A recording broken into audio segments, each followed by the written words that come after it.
Marcos capítulo 15, do verso 22 até o verso 41. Vamos tentar trabalhar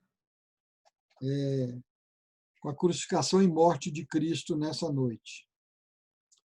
Diz assim o texto bíblico a partir do verso 22 do capítulo 15.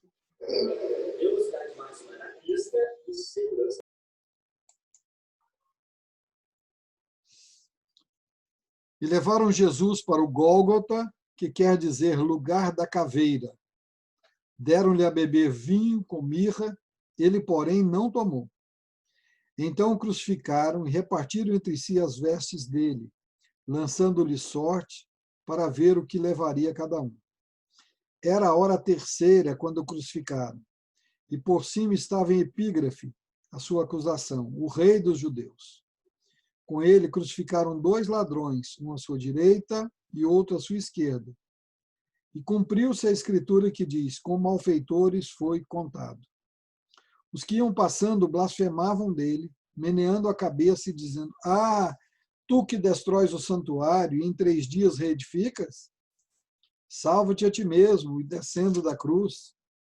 De igual modo, os principais sacerdotes, com os escribas, escarnecendo entre si, diziam, salvou os outros, a si mesmo não pode salvar-se. Desça agora da cruz o Cristo, o Rei de Israel, para que vejamos e creiamos também os que com ele foram crucificados o insultavam. Chegada a hora sexta, houve trevas sobre toda a terra até a hora nona. A hora nona, clamou Jesus em alta voz, Eloi, Eloi, lama sabachthani, que quer dizer, Deus meu, por que me desamparaste? Alguns dos que ali estavam, ouvindo isso, diziam, vede, chama por Elias. E um deles correu a embebedecer uma esponja em vinagre e, pondo-a na ponta de um caniço, deu-lhe a beber, dizendo, deixai, vejamos se Elias vem tirá-lo.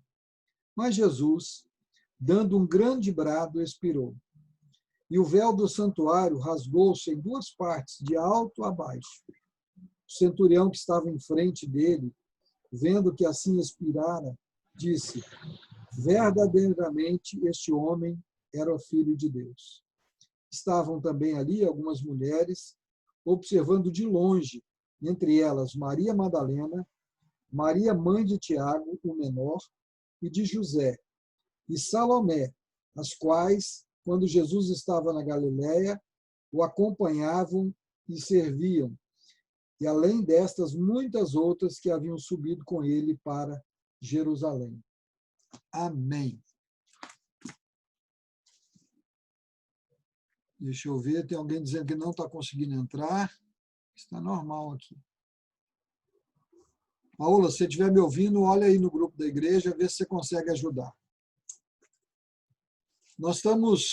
Vamos ver hoje sobre a morte de Cristo. Depois nós vamos abrir para perguntas.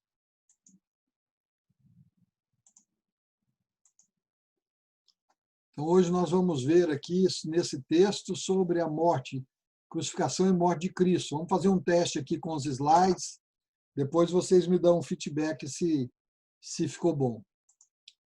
É interessante que Jesus veio a esse mundo para realizar a obra da salvação. Foi para isso que ele veio.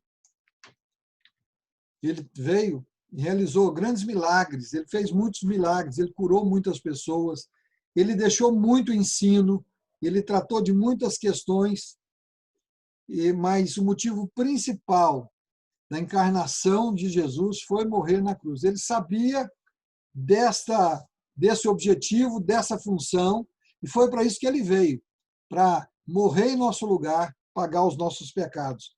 Olha o que Billy Graham disse sobre isso. Vou ler aqui. Jesus trabalhou durante toda a sua vida, mas o maior trabalho que ele realizou não foi o da carpintaria, nem o milagre da festa em Caná, quando transformou água em vinho. Seu maior trabalho não foi ensinar sobre a sua autoridade ou denunciar a hipocrisia dos fariseus.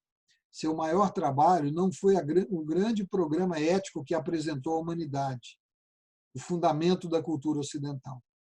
O maior trabalho de Cristo foi realizado nas 3 horas sofridas que passou no Calvário ao morrer por nós. Essa é uma declaração do grande Billy Graham falando sobre o que Jesus veio fazer e o que ele realizou em nosso meio. E é interessante que Marcos vai mostrar, e ele constrói o seu evangelho, chegando nesse ponto, o ápice do evangelho, o ápice dessa consumação da obra de Cristo. E João fala lá no capítulo 17 da seguinte maneira: na oração sacerdotal, Jesus diz: eu te glorifiquei na terra, consumando a obra que me confiaste para fazer. É interessante que muitos fatos históricos confirmam essa morte de Cristo, e Paulo vai dizer isso em 1 Coríntios capítulo 15. Ele vai gastar todo o capítulo 15 para falar da morte e ressurreição de Cristo. E nos primeiros versos do capítulo 15 de 1 Coríntios, Paulo diz o seguinte: irmãos, venho lembrar-vos o evangelho que vos anunciei, o qual recebeste, no qual ainda perseverais. Por ele também sois salvos, se retiverdes a palavra na qual vô-la preguei, a menos que tenhais crido em vão. Antes de tudo, vos entreguei o que também recebi, que Cristo morreu pelos nossos pecados, segundo as Escrituras, e que foi sepultado e ressuscitou ao terceiro dia, segundo as Escrituras, e apareceu a Cefas, e depois aos 12, depois foi visto por mais de 500 irmãos de uma só vez, dos quais a maioria sobrevive até agora. Porém, alguns já dormem. Depois foi visto por Tiago, mais tarde por todos os apóstolos, e afinal, depois de todos, foi visto também por mim, como um nascido fora do tempo. Paulo, então, confirma que o cerne do Evangelho é a morte e a ressurreição de Cristo. E Marcos trabalha essa narrativa através de 5 perguntas. 5 perguntas que normalmente a gente usa muito quando estuda um texto bíblico. E são essas as perguntas. A primeira: o que aconteceu? Qual é o fato, o que aconteceu nesse momento? E a resposta é a crucificação. Ele está narrando a crucificação de Jesus, a morte de Cristo pelas autoridades romanas. E a cruz, deixe-me ver aqui um.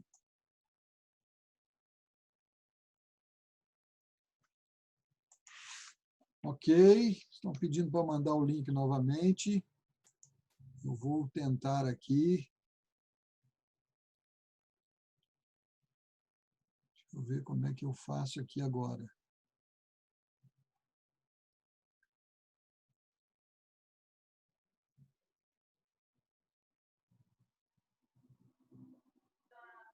Deixa eu sair do compartilhamento aqui, que fica mais fácil.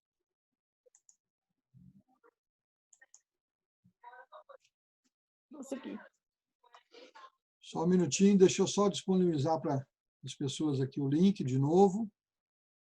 Deixa eu ver aqui com os pratos. Que bom que vocês estão aí. Consegui, pá.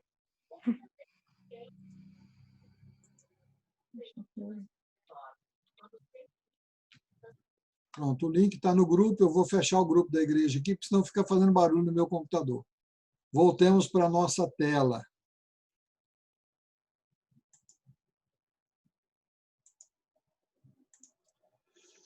Cinco perguntas. Ele vai falar que a primeira é o quê? Então, vai falar da crucificação. E é interessante que a crucificação, a cruz de Cristo, tem alguns símbolos para nós.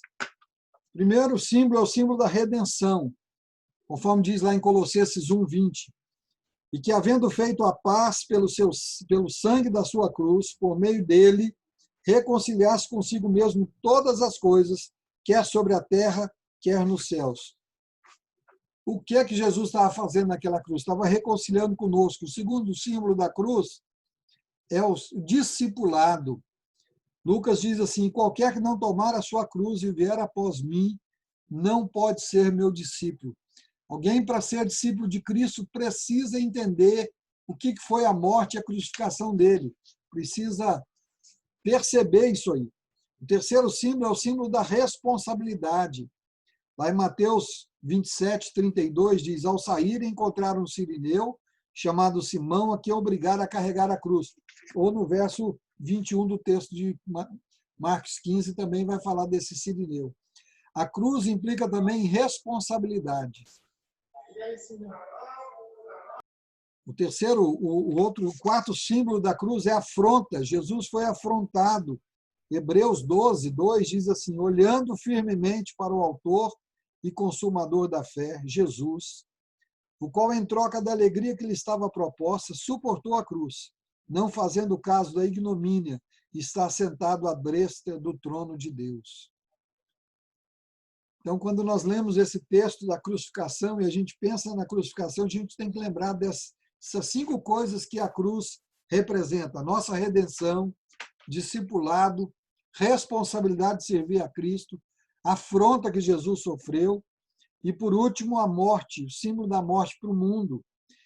Diz lá em Gálatas: mas e a todos quantos andarem em conformidade com essa regra, paz e misericórdia sejam sobre eles e sobre o Israel de Deus. Não tem como alguém ser cristão, passar pela cruz de Cristo e não mudar o seu comportamento, a sua maneira de viver. Paulo vai dizer isso, que nós morremos com Cristo, precisamos ressuscitar com Ele. A segunda pergunta que Marcos vai usar para interpretar e para entender o texto é: quando que aconteceu isso? Na sexta-feira. Que sexta-feira? A gente pode dizer assim, a sexta-feira da paixão. Não, ela se tornou da paixão por causa disso. Na sexta-feira da Páscoa, da festa, da grande festa da Páscoa. E é interessante que o texto é dividido em 3 blocos de horário, 3 faixas de horário, 3 períodos de 3 horas.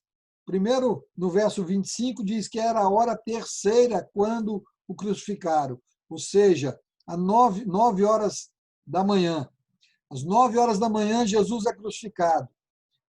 Depois, no verso 33, diz: chegada a hora sexta, a hora terceira para a hora sexta, passou 3 horas. Se ele foi crucificado às 9, ao meio-dia, chegada a hora sexta, houve trevas sobre toda a terra até a hora nona. Preste atenção, numa sexta-feira, ao meio-dia, no local em que costuma ter um sol de 45, 50 graus, o sol se escurece e fica noite por 3 horas. A natureza reconhecendo a morte do Senhor, reconhecendo o sacrifício que ele fez, atestando que era algo totalmente diferente, gerou um blackout, mais do que um eclipse solar, virou noite, escureceu, e não foi por alguns segundos, como às vezes a gente vê algum eclipse, foi por 3 horas, de meio-dia até 3 horas da tarde, ou da sexta hora até a hora nona, como diz o verso 37. Mas Jesus, dando um grande brado, expirou. Quando foi às 3 horas da tarde, Jesus faleceu. Por que os judeus quase que pediram e exigiram que Jesus fosse crucificado logo de manhã? Porque não poderia entrar na sexta-feira à tarde, a partir das 18 horas. A terceira pergunta: onde é que foi? Onde é que aconteceu esse caso? Marcos vai tratando isso dessa maneira. Em Jerusalém, no Monte do Calvário, no lugar chamado Gólgota. Verso 22 diz assim: levaram Jesus para o Gólgota, que quer dizer lugar de caveira, lugar de morte, no alto do monte. Então, o que aconteceu nessa situação? Houve uma morte por crucificação. Marcos coloca isso no tempo e no espaço, numa sexta-feira, das horas que isso aconteceu, o local que aconteceu. A quarta questão: como que isso aconteceu? E é muito importante isso, que foi uma morte muito cruel, uma morte com muita crueldade. Tem um autor, um estudioso judeu, que diz o seguinte: a crucificação é a morte mais terrível e cruel que o homem já tramou para vingar-se do seu próximo. Essa é a morte que o nosso Senhor passou por ela. Olha como é que desenrola os fatos, como que é cruel toda essa morte. O texto vai se desenrolando para nós. Primeiro, Jesus é blasfemado pelo povo, verso 29 e 30. Os que iam passando blasfemavam dele, meneando a cabeça e dizendo: ah, tu que destróis o santuário, em 3 dias reedificas, salva a ti mesmo descendo da cruz. Eles estavam zombando dele, estavam blasfemando dele. Além disso, ele é escarnecido pelos religiosos judeus. Olha aí o verso 31. De igual modo, os principais sacerdotes, com os escribas, escarnecendo entre si, diziam: salvou os outros e a si mesmo não pode salvar-se. Então, ele foi blasfemado, escarnecido, mas ele foi também insultado pelos presos que estavam com ele. Olha o verso 32. Desça agora da cruz o Cristo, o Rei dos Judeus, para que vejamos e creamos também. Os que com ele foram crucificados o insultavam assim. Nem na hora da morte, as pessoas ainda assim estavam insultando a Jesus. Jesus também se sentiu, e essa talvez tenha sido a sua maior dor, desamparado pelo Pai. Olha o verso 34. A hora nona, às 3 horas da tarde, clamou Jesus em alta voz: Eloi, Eloi, lama sabachthani, que quer dizer: Deus meu, por que me desamparastes? Tremenda angústia, agonia dessa morte de Cristo, e ele morre em grande dor. O verso 37 diz: mas Jesus, dando um grande brado, expirou. É interessante que a crucificação e a morte de Cristo tem sido estudado, irmãos, por historiadores, arqueólogos, juristas, médicos, e eles são unânimes em concordar que os sofrimentos foram insuportáveis. Olha o que eles chegam a colocar, que esse sofrimento da crucificação de Cristo é uma sinfonia de dor. Já na véspera da morte, Jesus apresenta alguns sintomas físicos desse intenso sofrimento, da angústia que ele estava passando. Ele transpira sangue. Os médicos chamam isso de hematoidrose. Eu fui achar até o nome aqui para vocês. Lá em Lucas diz assim: estando em agonia, orava mais intensamente. E aconteceu que o seu suor se tornou em gotas de sangue caindo sobre a terra. Lucas 22, 44. Uma morte terrível, com muita crueldade, que trazia muita angústia para Cristo. Os açoites, os cravos nas mãos, a posição dos ombros, produziam muita dor, muita dor. E o coração de Jesus, dizem os especialistas, que implodiu, explodiu de dentro para fora. E James Thompson, um estudioso nesse assunto, diz que a prova que o coração de Jesus implodiu é que quando o soldado romano perfura o lado de Cristo com a lança, sai sangue e água. Olha o texto de João. Mas um dos soldados lhe abriu o lado com uma lança e logo saiu sangue e água. João 19, 34. E a quinta pergunta, que Marx desenvolve esse texto através dessas perguntas. Nós podemos propor 3 respostas. Por que toda essa dor? Por que todo esse sofrimento? Em primeiro lugar, para cumprir as Escrituras. Verso 28 diz: e cumpriu-se a Escritura que diz: com malfeitores foi contado. Tudo que Jesus fez foi para cumprir a palavra de Deus, para glorificar o Pai e para liberar a nossa salvação. Em segundo lugar, para nos liberar o acesso a Deus, para tirar o véu que separava o lugar mais santo dos demais, para que não houvesse mais a necessidade de todo aquele ritual para se buscar e para agradar a Deus. O verbo rasgou de alto a baixo, ou no dizer de Hebreus, para abrir um novo e vivo caminho, para o homem chegar à presença de Deus. O texto de Marcos, capítulo 15, verso 38, diz: e o véu do santuário rasgou-se em duas partes, de alto a baixo. E também para garantir, aí está garantir, não é garantir, faltou um A aqui, a nossa redenção. Lá em Isaías diz o seguinte: todos nós andávamos desgarrados como ovelhas,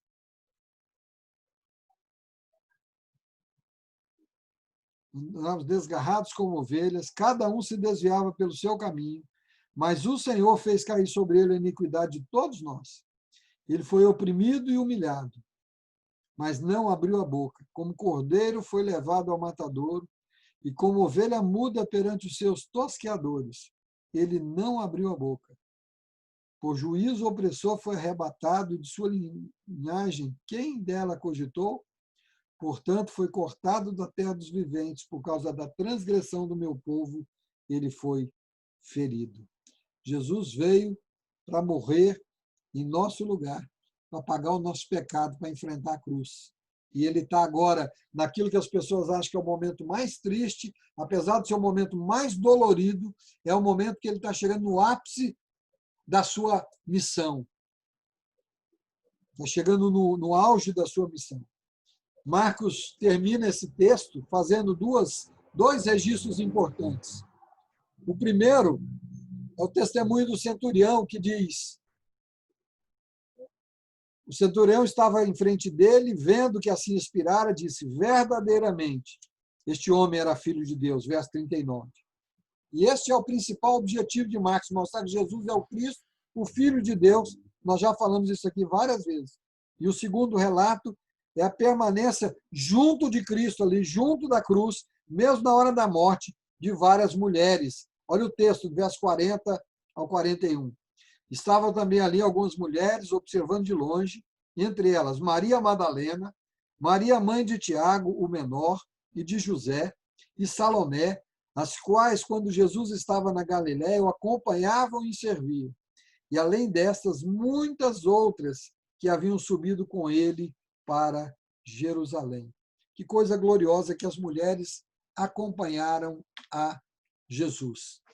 Podemos tirar pelo menos 3 lições práticas da morte e ressurreição de Cristo, que a gente precisa deixar registrado na nossa mente. Em primeiro lugar, Jesus veio ao mundo para realizar a obra da salvação. Por isso que todas as vezes que nós desprezamos a obra de Cristo, nós estamos jogando o nome de Cristo, a obra dele, no lixo, na lama. O termo bíblico é vituperando o sacrifício dele. É para isso que ele veio. A obra mais importante de toda a humanidade, de toda a existência, de toda a história da salvação, Jesus veio realizar, porque nós não poderíamos nos salvar nós mesmos. Segunda lição, a morte de Jesus foi a consumação na obra da salvação do homem. Sem a morte e ressurreição de Cristo não haveria salvação. Tem decalques por aí que diz assim: sem reencarnação não há salvação, sem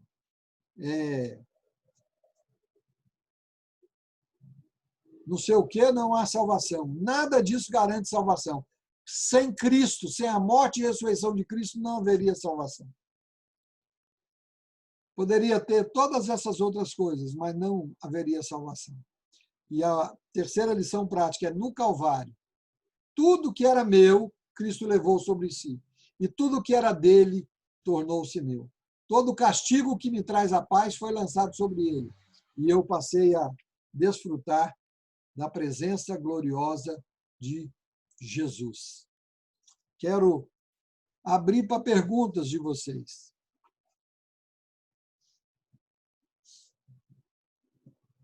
Liga o microfone e pergunte. Será que, ao deparar com esse texto, com a explicação da morte e da ressurreição de Cristo, nos faz repensar o nosso cristianismo? Repensar o nosso compromisso com ele? Ele foi fiel até a morte, e morte de cruz, a própria Escritura diz isso. Ele sofreu todas essas coisas, sendo Deus, morreu de uma forma mais deplorável do mundo, como um homem, como o pior de todos os homens, por amor de mim e de você. isso precisa mexer conosco. Eu confesso que eu fico envergonhado diante desse sacrifício de Cristo. E é interessante o que Billy Graham diz, porque as pessoas exaltam muito as outras obras de Cristo. Existem grupos religiosos que só querem os sinais, só querem curas, só querem bênçãos. E hoje isso é muito comum. Por isso que o evangelho da prosperidade está em alta, o evangelho do coaching está em alta, aquilo que me faz bem está em alta. Mas o evangelho de Jesus aponta para a cruz. Por isso que ele não é tão popular. Jesus disse, olha, aquele que não pegar a sua cruz, negar a si mesmo, para depois me seguir, não é digno de mim. E é bem diferente do que a gente vê por aí. Perguntas?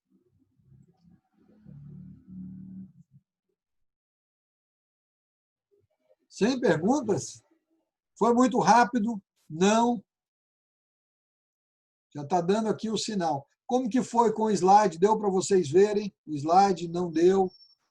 Ficou Pastor, bom? Oi.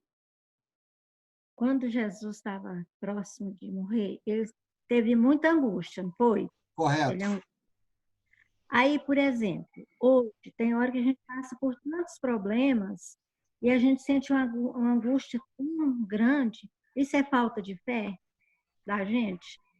Quando a Não gente necessariamente, irmã. Jesus não estava com falta de fé, mas a expectativa de Cristo era muito pesada. A grande angústia dele é que o Pai iria virar as costas para ele. A grande angústia de Jesus é que Deus seria obrigado a virar as costas para ele, porque o nosso pecado estava sobre ele. Agora, Deus conhece as nossas fraquezas. Nós sofremos angústias, aflições. E isso não necessariamente é falta de fé.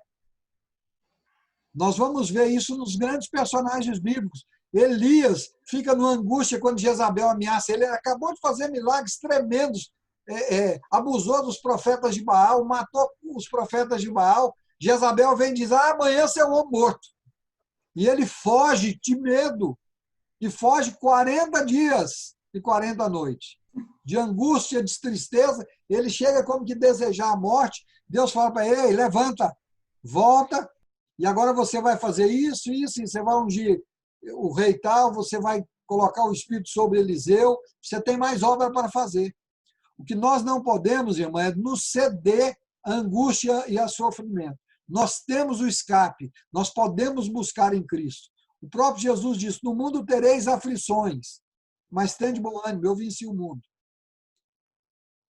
Entendeu? Não necessariamente é falta de fé. Na hora da aflição, nós sofremos angústia, mesmo crendo. E aí, a gente pede oração, a gente busca o Senhor para nos fortalecer. Quantas vezes, se não é a oração dos irmãos, a gente não dá conta. Verdade. Mais perguntas? Quer falar, Larinha? Estou pensando. Pastor, Oi. quando Jesus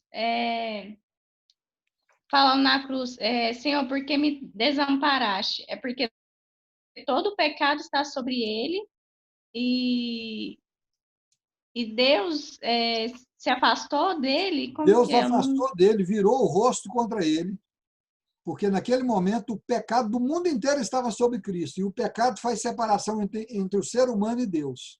Então o pecado estava sobre Jesus e Deus não podia acudi-lo e nem tratá-lo como um filho amado naquele momento, porque naquele momento ele era um pecador desgraçado que tinha que ser condenado à morte.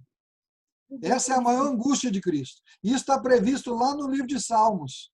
Esse texto refere a Salmos, que já estava previsto 1000 anos antes. Essa é a grande angústia de Cristo. Entendi. Isso devia nos levar a pensar como que o pecado desagrada a Deus e deveria nos desagradar. A ponto de Deus ter que virar o rosto para aquilo que ele tem mais precioso, que é parte dele, por causa do nosso pecado. E às vezes nós convivemos tão harmoniosamente com os nossos pecados, aquilo que a gente chama de pecado de estimação, seja ele o que for.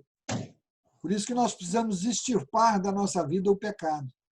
Precisamos clamar pelo sangue de Jesus, precisamos buscar a palavra, buscar a santificação, porque Hebreus vai dizer que sem santificação, que é o processo pelo qual eu deixo Deus ir me moldando para me ficar livre do pecado, e eu quero isso, e eu busco isso, porque a santificação tem a ação de Deus, mas tem a minha ação, o meu desejo, o meu esforço de largar o pecado.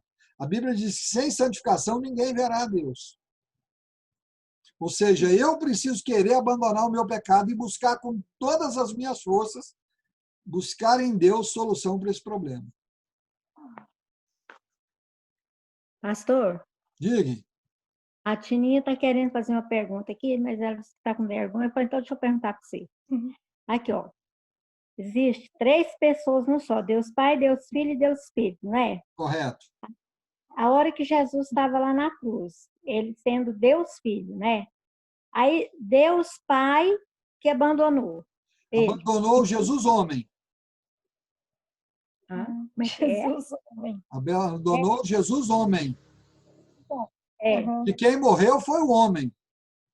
Ah, tá, é mesmo. Não foi isso? Que Jesus, ao encarnar, passou a ter 2 naturezas.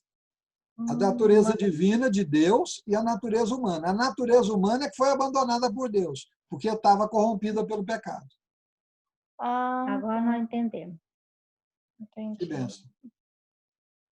Isso é importante, essa pergunta, porque às vezes a pessoa acha que Deus virou o rosto para ele mesmo. Não, virou para o homem, porque o meu pecado estava nele. Temos tempo para mais 1 ou 2 perguntas. Quem quer falar? Antes que ele me desligue aqui. Semana que vem nós vamos estudar a ressurreição de Cristo, o sepultamento de Cristo, se der a ressurreição. Tá? Senão a gente fica só no sepultamento. Então tá bom, obrigado vocês pela participação, que Deus abençoe a cada um e complete essa palavra no coração de vocês. Estava falando para a Lívia, para quem chegou mais tarde, que tudo indica que nós vamos continuar com o estudo bíblico online, porque mesmo vindo aí algum relaxamento da pandemia, por enquanto está autorizado apenas uma reunião, e como nós temos um grande grupo de pessoas no grupo de risco, mesmo as nossas reuniões estão limitadas aí a 30%, poucas pessoas de idade não pode. Se for seguir ao pé da letra, nem eu posso, porque eu sou grupo de risco. Então, assim, a gente deve continuar o estudo bíblico online. Na hora que terminar Marcos, nós vamos entrar com outro estudo. Já estou orando, aceito sugestões, vai lá no grupo, vai no meu particular e fala, alô, pastor, vamos estudar tal assunto ou tal livro.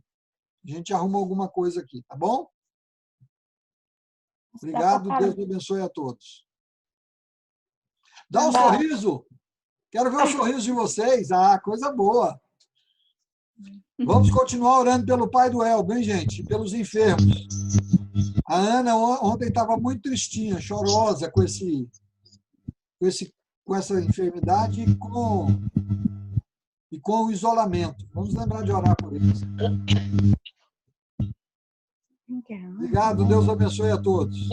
Amém. Amém. Fiquem com Deus. Amém.